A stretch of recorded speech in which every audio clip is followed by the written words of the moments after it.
Okay, and then we go participants, copy invite link, share to WhatsApp.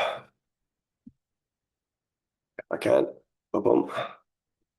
Hello, WhatsApp. Oh, WhatsApp is doing its WhatsApp thing. Don't worry, it's gonna start in a second.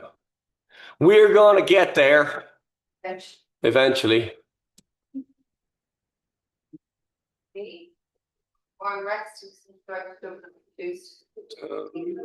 Live at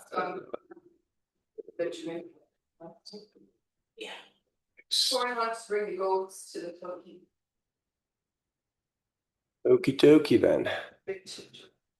Da-da-da-da. Righty. That's live, so you're live. We're live. You're live. Okay, how we doing? Right, so today, problem solving for exercise. So what are the common issues? How do we fix them? How do we work on those? There's more or less all problems boil down to the four base categories, okay? So either it's a neuromotor control issue, which means my brain isn't making the right connections for balance and for coordination or for whatever it may be, okay? That's the first thing, okay? The second thing is once people understand and get the basics of the movement, that they struggle with mobility, which means that I don't have the ranges of motion necessary in the specific joint sequence required for that specific movement. That makes sense? So it's either you're not coordinating correctly or your flexibility isn't there. If those two are working and accurate, then it's usually a muscular strength issue. So when it comes to muscular strength, I believe not in working individual muscles, I believe in working movement groups. So rather than saying I'm going to work my quad and my glutes and my hamstrings, or the other way around, I even got the muscles wrong. What do I know? Full of shit. I work on the squat or a push movement or whatever it may be. So you're working on the outcome rather than the bodybuilding approach of individual muscles. There's a time for bodybuilding, I'm not saying this. Okay, so and then the last one is endurance, that you just can't keep it up for long enough. Okay, and these are all valid, and there's a whole host of reasons why you would have problems with those. Okay, there's a whole host of them. But ultimately and mechanically, that's what it comes down to. All right.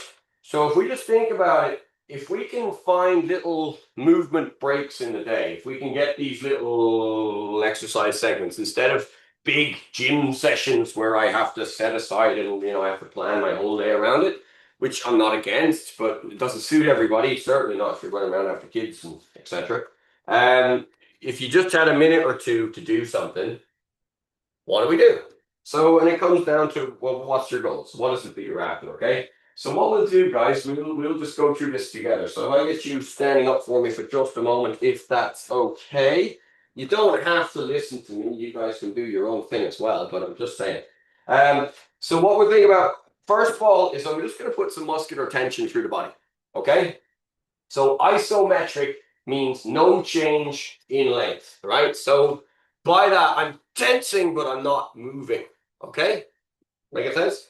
So we developed this bouncer's warm up years ago for a bouncer. He's freezing cold, and he knows he's going to have to do something in a minute. So standing on Key Street, fucking rain's blowing in, very very cold. So if he moves quick, then his muscles are all going to spasm, and it's going to be very sore. So we needed to come up with a way to warm up while it looks like we're doing nothing. So the first thing is you're going to grip the floor with your toes in a pulse. So you grip, grip, grip, grip, grip, grip, grip. Okay? Now, you're going to do that, and at the same time, you're going to be trying to turn your feet out. Like I'm trying to lift like that. Okay? So I'm gripping the floor with my toes, turning my feet out. Grip, grip, grip, grip, grip. Okay?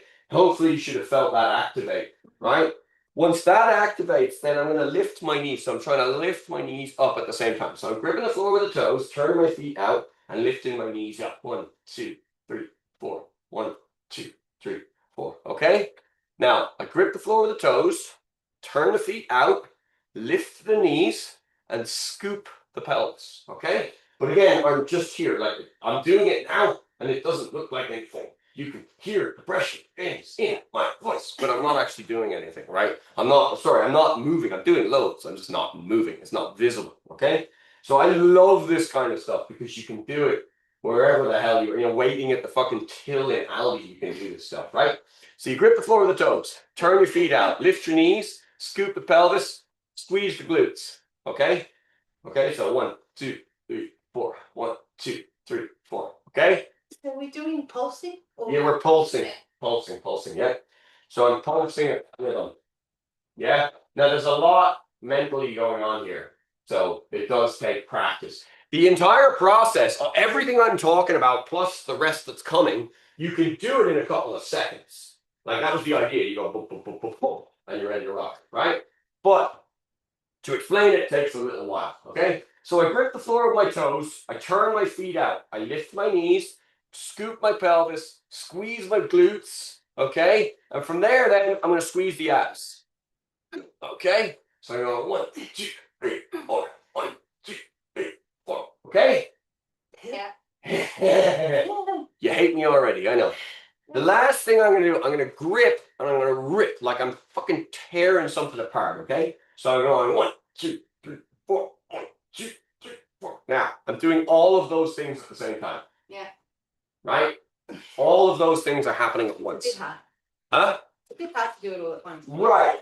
So the issue, why is it a bit hard? It's a neuromotor control issue. Okay, that means we have to get intellectually what's happening. We have to understand what's happening and get our brain in gear, and then our brain controls those muscles and gets them into gear. So with practice, you can do it like this. Okay, but it does take a while to get there. Fair enough. All right. Now let's look at the polar opposite. Let's look at something that takes absolutely no practice, no thought processes, but there's going to be movement. Okay? Lay down, and stand up, and do it any way that you like. I don't care how you do it. Make it interesting. Lay around a bit. Okay? In laying down and standing up, you can cover so many different movement categories. The more you vary it, the more interesting it becomes. If you spread your base out, if you make your laying down further, we can get some flexibility work going. Okay? If you make it faster, then you're getting your endurance up a little bit. If you slow it right down, you're building up strength. And if you bounce a little bit, you're adding power. Cool? Yeah. Yeah. So you can do all of that. And we're removing the neuromotor component to a certain extent because everybody knows how to lay down because you do it every night, and everybody knows how to stand up because you do it every morning. If you do it a few times during the day as well, brilliant. But not great if you're in the office. If you're in the office, you can do that. If you're out and about, you can do the other one. Well, not out and about, but if you're in your house and no one's watching. Okay, fair enough? We good with that? So, moving on to our next little issue then. So the first issue that was listed is the plank. How do we get the plank to go right? Well, first of all, if you can work the individual muscles involved a little bit frequently during the day, then that's going to help you. So, for example, I'm watching the telly, just lifted my feet up just a little bit. Okay? That's going to work my abs and my core a bit, right? Just a tiny bit. I kind of stopped doing it because it annoys people in the house. They have footstools. I just lift my feet above the footstool while I'm watching television. And you'd be very surprised, 60 seconds is actually quite a long time. Okay? So it's 10. So 10. If you start to drop your shoulders back while doing that, it's called a boat hold or a hollow holder. I'm a bit slow to worry about the names of movements and stuff. I'm stopping because I want to talk. I'm a bit slow to worry about the names of movements because it's like, Pilates, yoga, these are brand names as far as I'm concerned. Nothing against them, and some of their practitioners are fantastic. I'm not being like that. All I'm saying is that there's a fundamental base movement underlying all this stuff, and it's the names that you give it. This fucking dragon floats above a river or whatever. I don't give a shit what you call it. Okay, it doesn't matter. All right. So let's just rotate this round and let's look at the plank and let's set the plank up in such a way that we can sustain it. So the first thing is I'm going to look at my connection with the floor. So it's my elbows and my forearms are my first point of connection with the floor. At the moment, my belly's on the floor, my knees are on the floor. I'm going to activate my feet, okay? What that means is the ball of the foot's on the floor. So my big toe is making contact at the moment, but once I lift up, that weight is going to transfer to the ball of the foot. So what we're going to do now is we're going to lift our hips really high. Okay, really nice and high, okay? Once the hips are nice and high, we're going to start to lower them until we find where our tension is, okay? And for some people, you're going to need to have the bend in the hip initially at the very least, okay? Over time, you can start to remove that bend and get to a true plank.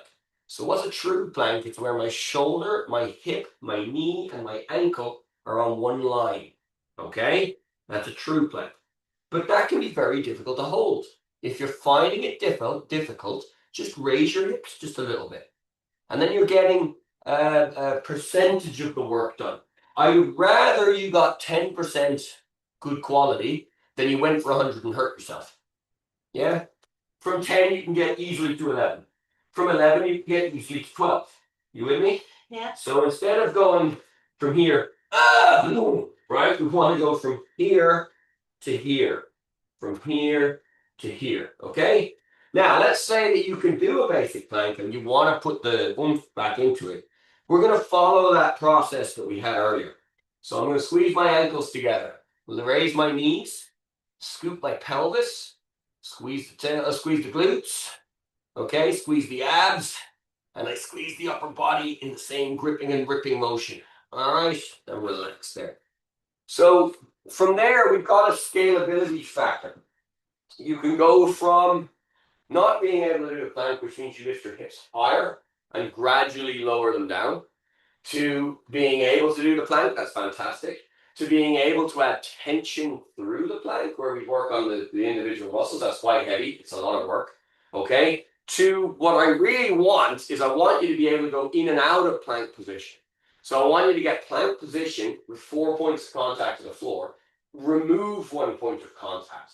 By that I mean I go into my plank, I lock it in, and I take a hand away. Now in doing so, I'm working on all the little instabilities, because we don't actually want to develop fixed position. What we want to be able to do is we want to be able to handle perturbations, right? We want to be able to handle these little offset movements. Why? Because ultimately, we're doing all of this to improve our quality of life. If you're injured, it could be really, horrible. Fucks everything up, yeah? So what we want to do is we want to minimize the risk of injury, not just in what we're doing here, but in our lives across the board. We want to make it in such a way that you get out of the car, it's a little bit icy, and your foot slides, okay? Number one, if your foot slides, I want you to land on your ass so you don't land and bust your arm. So break falls is part of Fit for Life, okay? Number two, I want you to have the hip flexibility that when your leg slides out, it doesn't pull the muscles in your hamstring and your calf, all right? Now, once we train for those little perturbations, and once we develop the basic muscles enough, we're going to find that those things, instead of being a risk to quality of life, they just become funny. You're just like, I'm a fucking idiot, I fell again. All right, because that's where I live. All right, I'm stupid. I do stupid fucking things. I jump over stuff I shouldn't do. I wrestle with people I shouldn't wrestle with, blah, blah, blah, blah, blah. And I love it. I love the ability to be an idiot and to not be over focused. And, I can't do that. I don't like that. I can't do that. I like, I'm going to try and I'm going to mess it up and I'm going to look stupid. Okay? We just want to reduce the chance of injuries. Okay? So, plank was one of the issues that came up. Another issue we were looking at was push-ups, wrists. The wrists were causing problems on push-ups. So the reason why with one individual was repetitive work, so like holding vibrating machines. Another one was a bad angle at the office. You know who you are. The office computer hadn't been ergonomically set up. So when you set up now in the last few years, then you go into an office and they show you the right correct angle for that, and you get a rest for your wrist and all this kind of stuff. If you haven't got that, your wrists are getting overclocked, okay? So How do we work on the wrists to reduce carpal tunnel and stuff like that? Well, we're going to look at mobility and we're going to look at flexibility. Or sorry, we're going to look at mobility, flexibility, and we're going to look at strengthening. Okay. So the first one then is just circles. If you just regularly take every joint through a full range of motion, a full pain-free range of motion, what you're doing is you're lubricating the joint. You're showing the muscles around that joint. This is a safe movement. You're activating the muscles around that joint, okay? And all of these things are going to lead to long-term joint health. And they're also going to counteract any injuries. Now, the question is, oh, well, I can't do that. I can only go to there. Well, then just go to there, okay? You don't have to fucking come into a gym and lift 500 kilos. You lift 10 kilos, 5 kilos, whatever. And then after time, your body adapts and we can do more. So if you can't go all the way around, go part of the way around, okay? From there, then we'll just look at a few stretches on the wrist, and then we'll look at strengthening them. So the first one, you can stay there. I'm only going to, for the sake of the camera. First one is I put my 2 hands here, prayer position, and when the palm heels separate, I'm gone. That's as far as I can go. So I'm going to go here, and I'm going to bring it all the way down until my palm heels separate, and then I go back up again. So what am I doing is I'm dynamically stretching my fingers back, okay? That's it. And if you chant while doing this, you get to people to leave you alone. It's brilliant. There you go. That's it. People stay well the fuck away from you then. See, I'm actually intimidated right now. Okay. They're gonna keep it going now just to mess with me. All right, so from here, from the same one, and again, like if that's the one that you're finding trouble with, then that's the one that you do for 30 seconds each time you think about it, right? And like every single thing in Fit for Life, if you're struggling with a particular thing, that's your thing to do in your movement breaks, okay? Fair enough. And all right, next one then. So it's the same idea for the stretch, it's just a different way of tackling it, which may help with other issues. I'm palm up, my thumb is going to go here, and my fingers are going to go here. I'm going to pull my fingertips towards my forearm, and I'm going to use my elbow to straighten, okay? You feel that pull? Now, simply by changing the angle of this hand, I can change which tendons I'm pulling. So I can go that way, and that's this one, and I can go this way, and that's more on this one. But I'm going to tweak it and play with it. I don't know if you can see this little twist in my arm as I'm doing that, yeah? Okay, so you play with it. Whichever one, you're following the tension. Now, when you find the tension, you're not going to go like maximize, or oh, I'm going to tear this thing apart. You're going to be real respectful of it, okay? Because mobility work, we need to teach our nervous system that it's okay for the muscles to lengthen to this level. That's what stretching is. And you're not going to do that by brute force. With brute force and speed and power, you're going to freak it out. It's going to get scared and it's going to resist the movement. So you can actually contrary, okay? So there's that one. So sorry, there's that one and there's that one. Now we'll reverse. We'll go the exact opposite way. So from here, my thumb into my sternum. My palm heel goes across the line of my knuckles. All right? And I'm going to drive my fingertips to my forearm using my elbows to control the tension. Okay, we cool? Lovely. And I'm just waving in and out. So how long should you stretch for? Static stretches is between 5 and 60 seconds, depending on the size and usage of the muscle. So if I want like my hamstrings and my calves, which are getting used all the time whenever I'm standing up and moving around, and standing to sitting and all that stuff, those need good long stretches, okay? If I'm doing my finger tendons, they want shorter, much shorter time frame, okay? I prefer, rather than static stretching, because I get bored, because I prefer dynamic stretching. So I prefer to kind of go in and out, in and out, in and out, in and out. All right, that works better for me. You might prefer static stretching because you're, a reasonable, patient human being, unlike the ADHD monkey that I am. Okay, next one then.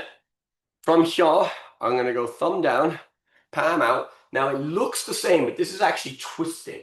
There's a twisting here. So my finger and thumb are going to encase here, like that. My other fingers are in the way.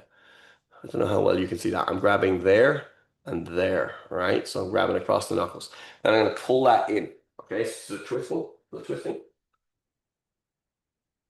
Lovely. And then we can reverse it by putting our thumb between the intercostals. Not between intercostals, it's the metacarpals. Putting my thumb between the metacarpals. See, big words. Ooh, he must be clever. I'm not, I'm full of shit. Right? Thumb here, finger here, and I rotate, rotate, rotate. Okay? So that's the stretching of the wrists. Okay? To strengthen, then, I'm a big believer in grip strength. Big believer in grip strength. I think it's fantastic. Grab something overhead and let your knees sag as much as you can. Take your feet off the ground if you can. Just grab something overhead and hang from it. That's a really good one. When I hang, I'll try and get my ears to drop into my shoulders. So I'm getting a really nice full stretch there. That's done huge amounts for my upper back and for my, yeah, perfect, fair play. For my upper back, and just bend your knees. You don't have to lift your feet off the ground if you don't want to. It's up to you. For my upper back and for my shoulders, that's pulled everything really nicely for me. It did a huge amount of good for my shoulder. Okay. Now, similarly on grip strength, alternatives. Hold a very small, like bottle of water or something. Drop it, catch it. Drop it, catch it. Drop it, catch it. Drop it, catch it. Okay. That's a really good one. Do you want? There's a step in here if you need it. Okay. Drop catch, drop catch. That's a good one, right? Another one is to roll. So I'll often do this with a stick. Okay. Now, if you take a belt, tie it to a small weight, and roll it up, and roll it down, and roll it up, and roll it down, you're going to develop quite a good grip strength and wrist strength. Okay. Shoulders. So they. Yeah, that's all right. We'll loosen those out in a minute. Okay. So a stick, a belt, a small weight, and you roll to lift the weight and you roll to lower the weight. Okay. In doing so, yeah, there you go. Like that. Oh, it was a shitty throw. I'm just fucking with her. With a bad throw. I know. I just wanted to see if she jumped to get it. Just being a dick. Just being a dick. She not did it. Uh-huh. Yeah, All right. I should. Yeah, if I'm fucking with people, I shouldn't really harm them. It wasn't the smartest thing I've ever done. All right. So that rolling action, that's going to help with our grips and it's going to help with our wrists. Okay. Alternatively, taking a small weight, letting the forearm rest on something, and just moving the small weight around. That's another really good one. Okay. Now you don't actually need the equipment, but the equipment makes it a lot easier than using your brain. Okay. This is why I have weights, because I'm stupid. But you can use a can as well. You can use absolutely. But anything like a small, you don't need a huge weight, like you just a bottle of water. I mean, anything, okay? A shopping bag. When I go really nuts with this kind of thing, I get a shopping bag, right? And I put various items in the shopping bag, and I'll rest my arm on something, okay? So my arm is resting on this, and I'll just lift and drop the shopping bag. And then turn it around the other way and lift and drop. You don't like all this fancy equipment. Like, don't get me wrong, I have fucking 30 grand's worth of bloody gym equipment around here, okay? So it's not that I'm against gym equipment. It's that you don't necessarily need it if you're smart, okay? Or I'm not even that smart, but you know what I mean. You can find ways to do this, okay? So the last little thing I'm going to look at today, because I'm cognizant of the fact that I've waffled for a lot longer than I intended to, is on the shoulders. For you, my dear. For you, my dear. I throw it wrong again just for a laugh. See her approaching.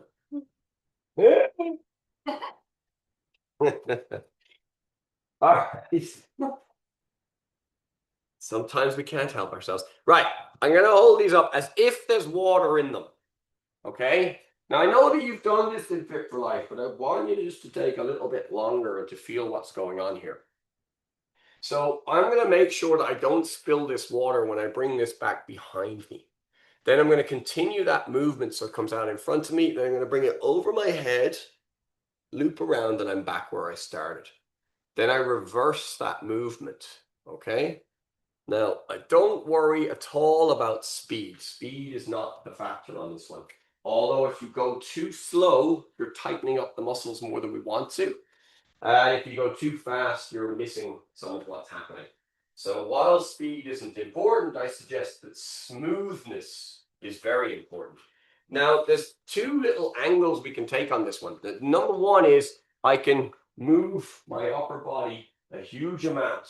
What's that doing? Well, that's my spine. I'm getting all these spinal alignment works going. Okay. Or number two is I can fix my upper body as much as I possibly can. Now my shoulder has to really work to get that. So with the same exercise, you can focus on different areas. All right. And that's why Fit for Life is a course, not a fucking 5-minute boom. Because you can take the same movement and you can do it completely differently, even though it looks the same. And that's why the second time you do the course feels completely different to the first time. Okay, because then you can't step into the same river twice, right? Your body's adapted and your mind's adapted to the movements. Okay. Well, oh, caught it. No, I didn't. I fucking caught that one though. See, my ego would have been crushed if I didn't catch that one. Okay. Those are the ones that came up on my list. I got some WhatsApp messages there to see if there's any questions. Do you guys have any questions? So I don't want to go too much longer because I'm going on longer than I meant to. Yeah, I have a question about squatting. Squatting, yes, please. So this thing where you squat but you don't bum it. Very good. You do this. Is that better? Is that better? Okay, so what's going to happen is once you reach a certain depth of squat, your torso is going to go forward, okay? And that is simply down to the shape of the joints and the bones that connect together, okay? By resisting that, you're going to work here quite heavily. Right. So when you keep that in, you feel that, you see the way your shoulders come forward, they kind of have to. If you resist that, okay, what's happening is your spinal erectors are going into hyperdrive to keep you upright. Okay, so should you do that? It's a tricky question to answer because you can overdo that and you can over focus on that. So let's look at the squat from fucking day one, ground zero, right? So first of all, where should my feet be on a squat? Well, do that. That's it. That's where your feet should be. Okay. Break the connection with the ground and rebuild it. Right. That's where your feet should be. This is where you naturally end up. Okay. From there, then, what is the squat? You're looking in this plane. It's about the hip. No, you stay exactly as you are.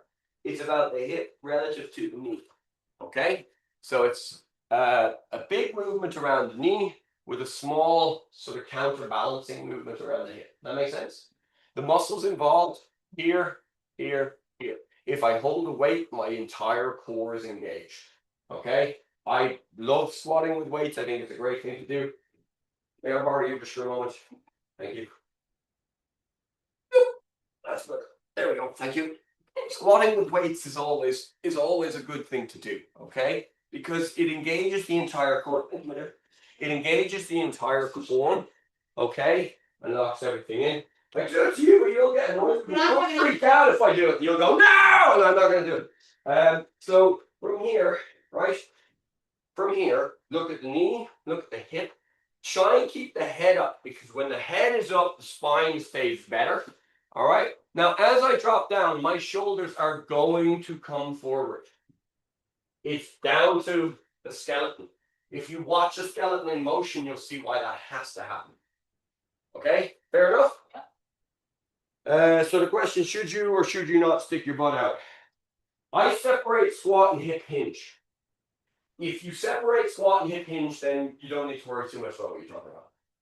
If you're just squatting and you don't do hip hinge, then sure, do that. Okay, it's going to work the spinal erectors, okay? So now let's look at hip hinge. A lot of people get the two things confused. And the reason is because it's working on the same joints. But a squat is knee dominant and hip hinge is hip dominant. So hip hinge means my butt goes, turns the camera, my butt goes back. Oh, you like that? Oh, and it comes forward.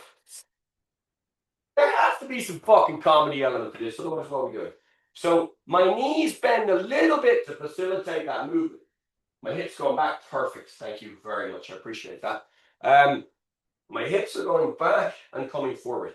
When I do that, issues can arise around those spinal erectors, around the spine.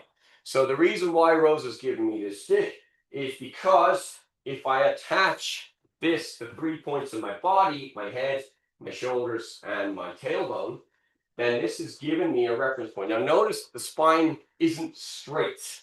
It's a fucking S-bend, and it has to be.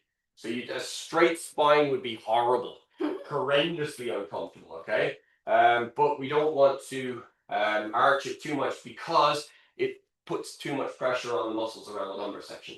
All right, so from here, I hold this stick. I'm trying to bring my ass back to touch that behind me, okay? Then that drops my shoulders and then I drive forwards. Now, when I look at deadlifting, that's what I'm doing. When I look at kettlebell swing, that's what I'm doing. When I look at bridge, that's what I'm doing. All of those movements are all based around the same thing. So if you're doing hip hinge as well, I wouldn't worry too much about that. If you're not doing hip hinge as well, then sure, try and keep your butt in as you're doing it. No problem. Is that a fair question? Yep. Right. Other common issues with the squat is valgus, right? The knees caving in. So as I squat down, I let that happen, okay? As someone who's had a knee injury, no. Once you had a knee injury, you don't ever want that to happen again. The goddamn pain of the thing. And it just affects everything so negatively. Teaching jiu-jitsu classes on crutches is not as much fun as it sounds. You can still do it, but you know, it sucks. Okay, so keep your knees pressed out. So now then the problem becomes squat depth. I'm struggling to attain squat depth. So let's vary that up a little bit. Let's look at how we can work on that. Sorry, I was louder than I meant to. Prayer squat. I put my two hands together.